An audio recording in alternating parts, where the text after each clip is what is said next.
नमस्कार दोस्तों, scope classes में आप सभी लोग का स्वागत है। यूपी पीसीएस मेंस और आरओ एआरओ मेंस हिंदी पत्र आलेखन श्रृंखला में हम लोग सरकारी पत्र, अर्धशासकीय पत्र, कार्यालय आदेश को पढ़ चुके हैं और उसे समझ भी चुके हैं। उसी श्रृंखला को आगे बढ़ाते हुए हम लोग आगे चलते हैं। आज हम लोग पढ़ेंगे कार्यालय ज्ञाप। कार्यालय ज्ञाप क्या होता है उसकी परिभाषा देखते हैं हम लोग।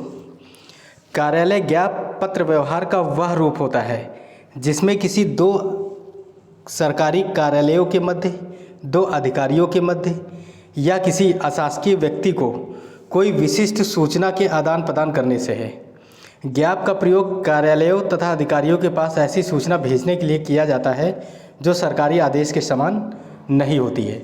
दूसरे शब्दों में हम लोग कह सकते हैं कार्यालय ज्ञाप ऐसे किसी अधिकारी व कार्यालय को भेजा जाता है जो एक ही संस्था के अंग हों अथवा अधीनस्थ कर्मचारी हों या फिर असाधारण या कोई विशिष्ट व्यक्ति हों जिनको किसी विशेष मामले में सूचना देना आवश्यक हो। तो ये हो गई कार्यालय ज्ञाप की परिभाषा। अब इसकी विशेषताएं देखते हैं। इस पत्र का उद्गम सदैव किसी नियत अधिकारी के स्तर से होगा। इस पत्र की विषय वस्तु किसी शासकीय कार्य व्यवहार से जुड़ी कोई सूचना होती है जिसमें व्यक्ति या कार्यालय को अवगत कराए जाने की अपेक्षा होती है।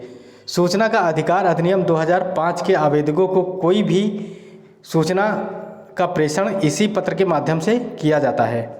इस पत्र का संचालन एक आयामी अथवा कभी कभी दो आयामी भी हो सकता है। कार्यालय ज्ञाप की परिभाषा कार्यालय ज्ञाप की भाषा तटस्थ रूप से औपचारिक होती है तथा पत्र को अन्य पुरुष शैली में लिखा जाता है। दूसरी बात यहाँ पे देखते हैं, कार्यालय ज्ञाप एक सूचनात्मक महत्व का होता है और इसका पालन स्वैच्छिक होता है। उल्लंघन होने की दशा में कार्यालय आदेश की तरह इस पत्र में कोई दंडात्मक कार्रवाई नहीं की जाती है।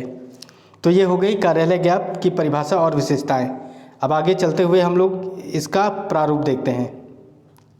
कार्यालय ज्ञाप का प्रारूप, सर्वप्रथम हम लोग मध्य भाग में विभाग, अनुभाग, संख्या और दिनांक और स्थान को उल्लेखित करेंगे।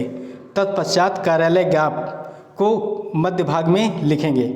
उसके बाद अपने पत्र का प्रारंभ करेंगे।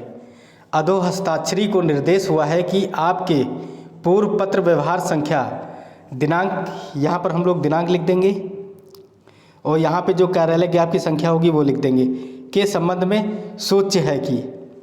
फिर उसके बाद कार्यालय आदेश की तरह कार्यालय ज्ञाप में भी संबोधन और सम्मानजनक शब्दों का प्रयोग नहीं किया जाता है। पत्र के समाप्ति पर भवदीय, फिर नाम या पद, उसके हस्ताक्षर इसके दाएं पार्श्व पर हम लोग अंकित करेंगे। तत्पश्चात हम लोग प्रेषिती को श्री, पद या पता, यहाँ पे नाम, उसका पद और उसका पता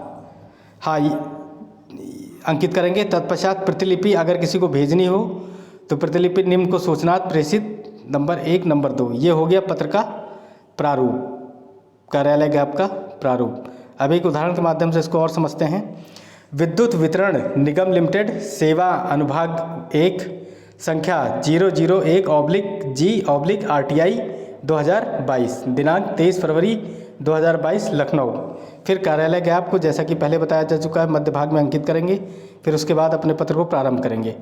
सूचना का अधिकार अधिनियम 2005 के अंतर्गत श्री काखागा को प्रार्थना पत्र दिनांक 21 फरवरी 2022 के संबंध में सूच्य है कि वांछित सूचना का संबंध तृतीय पक्ष का से होने के कारण सूचना का अधिकार अधिनियम 2005 की धारा 1 के अंतर्गत सूचना दे नहीं है।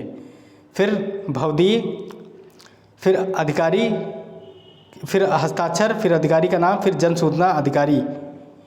फिर उसके बाद जो है श्री यारालावा, गोसाईगंज, बरेली, प्रतिलिपि निम्न को सूचना प्रेषित, डाक विभाग। ये हो गया उसका उदाहरण कार्यालय ज्ञाप का। अगर यह वीडियो आपको अच्छा लगा हो तो इसको लाइक करिए, सब्सक्राइब करिए और शेयर करिए। धन्यवाद।